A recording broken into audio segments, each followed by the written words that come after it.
Come on in, everyone. Come on in because we are here for Love is Blind, season 9, episode 9. Isn't 9 supposed to be a lucky number? Well, this ain't lucky. This episode ain't lucky. And like my thumbnail said, these folks are dangerous. They're dangerous. This has got to be one of the most disturbing seasons of Love is Blind around. I almost feel it's like some psychotherapist in the background behind a curtain said, let me pick the people who are going to trigger each other the most. I can't stop talking about it, y'all, because it's horrible. It's hard to watch. And let me tell you, who are the villains? Who are the villains? We know Casey's a villain.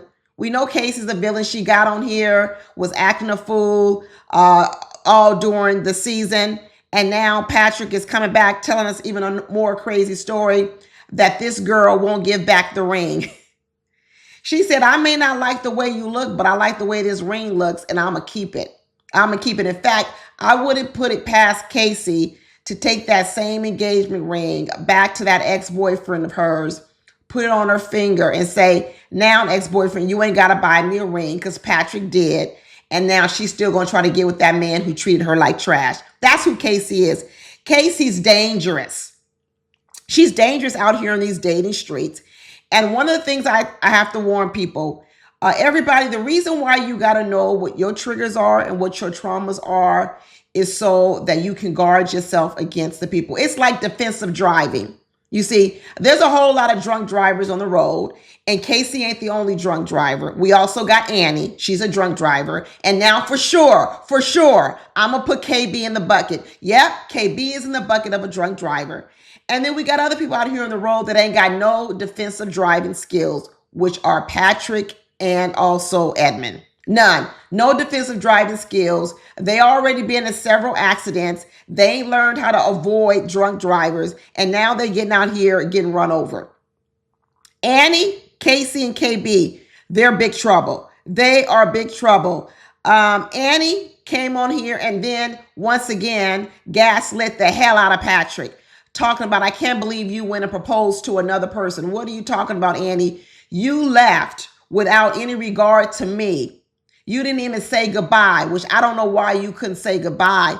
And then what you wanted me to do was you wanted me to sit over in a corner, crawl up and cry over you when you didn't even have the decency, the dignity to say goodbye and tell me anything. And you have the gall to come in my face and said that I'm the problem because I went and proposed to another woman. Give me a break. Give me a break, Annie. Annie's selfish.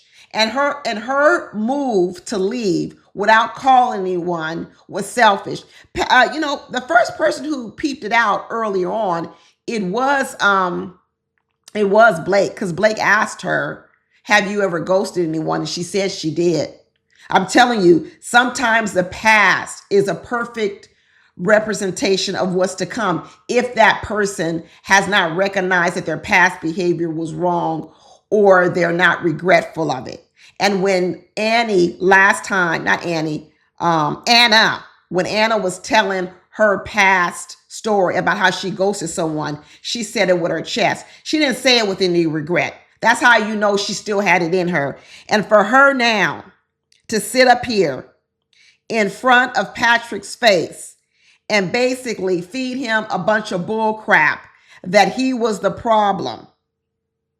And then when he turned it back on her and said, well, wait a minute, you're upset with me because after you left without any warning, I proposed to Casey. Now, didn't you also have two really strong connections? Did you cry over them, Anna? And Anna said, yeah, I cried over you and Blake. He's like, well, what's the deal? She goes, well, I didn't tell either one of you that I loved you, though, girl. Potato, potato, tomato, tomato. You see, dangerous people use anything to get out of taking responsibility for the car crash. It wasn't me. Yeah, I might have been drinking, but if you would have done this, then we still wouldn't have had no accident. So the fact that I might have stopped more abruptly is more important than the fact that you was driving drunk. That's what you want me to believe. This is why you got to be sober-minded. When you're dealing with people like the Annas of the world, the KBs of the world, the Caseys of the world, the ones that are out here driving drunk, impaired, you better be really sober minded. You better know what your triggers are so you can stay the hell away from them, because it's going to feel like abuse to you. It's going to feel like abuse. And I'm going to get straight to the whole admin and KB disaster. It's a disaster. If any of y'all watched my previous video, if you haven't, go watch it, because now I understand. Now I really understand admin. And I told you when I saw that video last week, or I saw the episode last week, and I saw that Mama Edmonds, I figured out how he got here. And now what he's figuring out is he married his mama, and that ain't a good thing, because KB is his mama.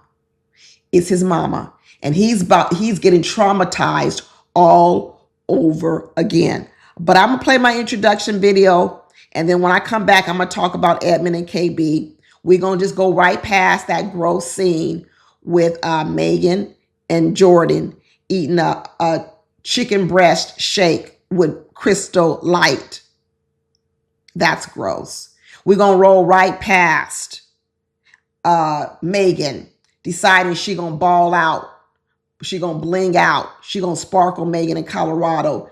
She going to sell her expensive house in LA. Like I told you, I said that last week too. I knew what she was going to do. She was going to ball out. She said, I'm going to clear $1.5 million on my house in LA. That's how much equity I have in my house in LA. And I'm going to bring it all to a house you and I are going to live in, Jordan. So we can look at houses 1.5 to 2 million. And I'm going to clear 1.5 on my LA house. And I'm going to put it all down payment on this $2 million house. And then we only have a $500,000 mortgage. Bad move. You know what, Megan, you might need to go back and marry Mike, because I'm pretty sure Mike wouldn't do this. This is not good. This is not good financial sense, Megan. First of all, Megan, do you know anything about capital gains exclusion? You will get, let's say you got $1.5 million equity, you will get a $250,000 exclusion right off the top of that $1.5 million, which means you'll pay no taxes on it, tax free. Where else can you get $250,000 tax free? And if you're married, you get 2 times that, one for your house, one for you, one for your husband. That means $500,000 tax free that you will not have to pay on that money. And what you want to say is you want to dump it all into a house, so that way you can buy even more house. Bad move. First of all, your mortgage on that house, what's going to be your interest rate? 6%. Yeah, I know the interest rate is high now, 7%. But how much is the market returning right now? 20%. So you're going to take $500,000 you just got tax free. You're going to dump it in your house, in which all it's going to save you is 6%, 7% interest. But you could put some of that money in the market and be making 20% on that cash. Girl, Sparkle Megan ain't a good business person. So she might need to go on, run back and marry Mike. And Jordan is trying to tell her, we don't need this much house. You don't need it. You don't need it, Sparkle Megan. You're not making a good decision. You're not making a good decision anyway. But that's all we're going to talk about that, because this ain't no financial channel. Maybe it should be sometimes, because let me tell you right now, that's a bad financial business move, right? So we ain't going to talk about it. But when I come back, I'm going to play my introduction video. When I come back, we're going to talk about the danger of KB. And it's I'm telling you, it's dangerous. Okay, see you in a minute.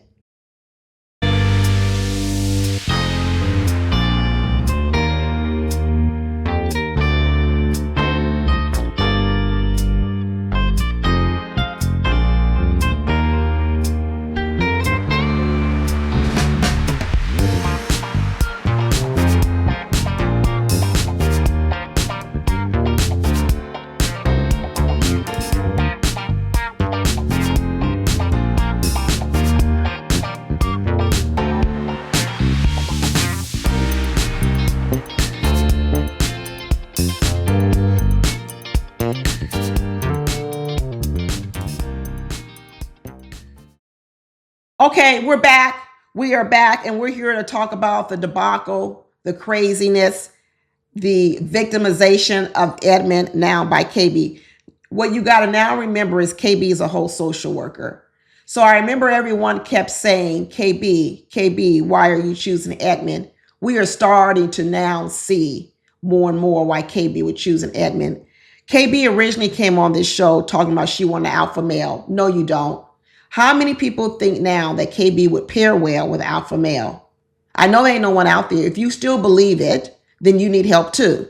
Because the way KB treated that situation with Edmund, because Edmund was in a conversation with two other, remember, KB wasn't even in the conversation. What's the saying? This is a conversation between A and B. See your way out. That's what KB should have done. KB inserted herself in the conversation. She came over and said, say what? Say what? Say what? Say what? She came over looking for trouble. You see, because Edmund wasn't talking to KB. Edmund was talking to two other people saying, hey, wow, you think he's perfect? That's wonderful. I think that's wonderful. I would love for someone to think I'm perfect. What's wrong with that? What's wrong with telling people that you gave a compliment to someone I would love? What's wrong with me saying, hey, a man says you think your wife is beautiful? That's wonderful. I love when a man thinks his wife is beautiful. Okay? KB is the one that exposed herself that she don't say nothing nice. Edmund never told those people that KB never said anything nice. We knew it. I knew it because I pointed it out last week. I said it last week. I knew it. But them other couples didn't know it. KB came over and exposed herself. You see, because if I'm just talking to someone, I say, oh, it's so wonderful to see when a man compliments his wife. That doesn't mean my husband don't compliment me. I'm just giving a compliment to a couple.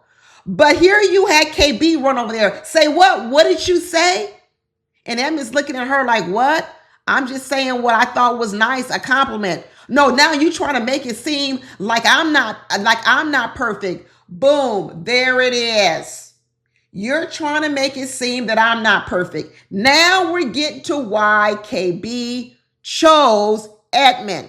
Like I said before, a lot of people like to say they chose people for certain reasons, but in that reason where they say they're helping someone, they also helping themselves. KB liked to be in charge. Let me get straight to it. She liked to be in charge. She liked to be the dominant one. You see, and this is why she's always wanted alpha males, because she already knows she's dominant. And what she's saying is, I know I'm really dominant, but I don't know how to turn it down. I don't know how to control my tongue. I don't know how to control none of this. So what I'm going to need is I'm going to need an alpha male who can check me and put me in check. Well, I'm going to tell you this right now, KB. If you would have run up on an alpha male the way you ran up on Edmund in that conversation, it would have ended a whole lot differently. It would have ended a whole lot differently. Hell, KB, I'm going to tell you right now, if you would have rolled up on me like that in a conversation, it would have ended a whole lot differently. Because what you did was you tried to bulldoze Edmund. And the way you tried to make a fool of him, you called him a fool because you really want to make a fool out of him, because what you were trying to show was your dominance. You were trying to show dominance. That's why I'm telling you, KB, you don't need no alpha male. In fact, if you had a toxic alpha male, KB, I wouldn't be surprised if some of your relationships ended in violence. Because the way you rolled up on Edmund, the stuff you was saying to Edmund, it could trigger a person and make them want to fight.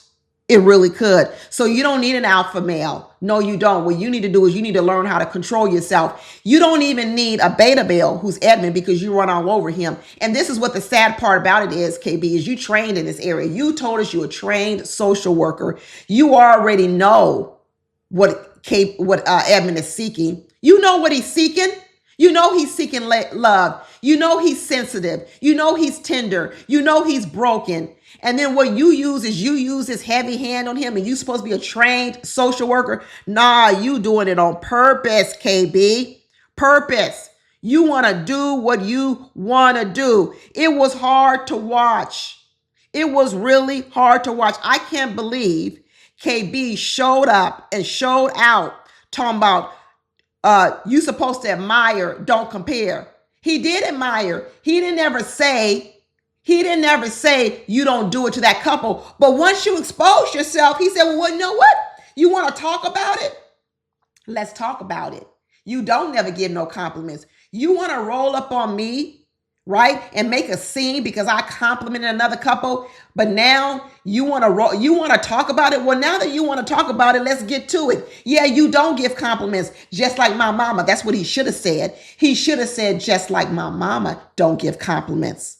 You see, Edmund is out here when he's talking about, I'm going to die, because once again, Edmund is trying to keep the peace because he don't want to be thrown away, tossed away. And KB knows that. You see, last week when I saw Edmund sit in his control space, not allow his emotions to get out of control when his mama was in the room. Because what Edmund has probably been taught is if you go against his mama, if you make his mama upset, she gonna send you back to foster care. Because Edmund told us he was in and out of foster care. Sometimes he was in foster care. Sometimes his mama was able to get him back. That back and forth, that volley back and forth taught Edmund, I can't really do nothing to disrupt my mama. I can't really make my mama unstable. I can't do anything to make it harder for my mama, because if I do make it harder for my mama, I'm going to go back in foster care. So you become a slave to your mama's emotional ups and downs. Because what you know is if you get her too riled up, she's going to throw you away. And then here we are, Edmund having a whole conversation with another couple. Here comes KB over there inserting herself. Say what? Say what? And Edmund says right now, ooh, I better shut up. I better not say anything because I see she's upset. And if she's upset, she gonna throw me away. Oh, I'ma die. I'ma really die. I'ma die tonight. What he's saying is, I'ma get sent away tonight. Tonight's the night I'm gonna end up going back to foster care. I don't wanna go. KB, please, what can I do to make it up to you? I don't wanna go back to foster care. I don't wanna go back out into the dating streets. I still wanna marry you.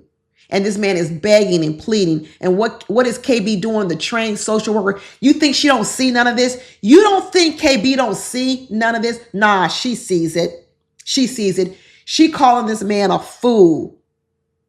She talking about what this man needs to be doing, but yet she's not providing any space for him. He can't even talk. You talk about you want a man who's going to stand up and do all this, but you can't even let him talk. When Edmund told her, you don't never say nothing nice to me, she said, you starting with me? You starting with me? Did KB ask a probing question saying, oh, what would you like me to say to you? No, she went right into defense mode. Not only did she go into defense mode, she went straight on nuclear. She said to him, you starting with me? Stop cutting me off. You better listen to me. And then when he starts trying to explain, she said, no, that's not the answer. That's not the question I asked you. Answer the question I asked you. You're being effing weird. Have a good night. She rolling away. She said, I don't want to hear that. Be an adult. Be an adult. How can somebody be an adult when KB, you were treating him like a child? You were treating him, and I'm not even talking about like a teenage child. You treating him like a child. That's 5 or 6. In fact, you shouldn't even treat a child this way, KB. This is horrible. Absolutely horrible. She talking about what she don't want to hear. I don't want to hear that. I want to hear solutions. Who are you? Who are you? KB was so mean, so dangerous. Run, Edmund, run. Everybody been telling KB to run. I'm going to tell you right now, the worst of the two is KB. You know why? You know why? Because Edmund has his problems, but Edmund is only doing danger to himself. He's hurting himself by where he is. Edmund ain't out here hurting other people. When Edmund is jumping on a couch, he ain't hurting nobody. When he's running track through the house, he's not hurting nobody. When he's eating boogers, he ain't hurting nobody. And that doesn't mean that he doesn't need help, but he needs help to help himself. But KB, what she's doing, she hurting people. She out here hurting people. And those are the people, if any of y'all watch my videos, those are the people I get on the most.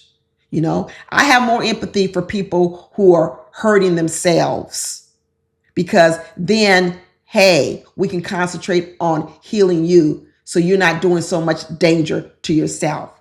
But the people out here in the world who are preying upon the weak, the Annas of the world, preying upon the Patricks, the KBs of the world, preying upon the Edmonds, the Caseys of the world. I don't like those people. I don't like them at all, because a lot of times they take this superiority complex and they're out here doing a whole lot of damage. And then what they want everybody to do is take it.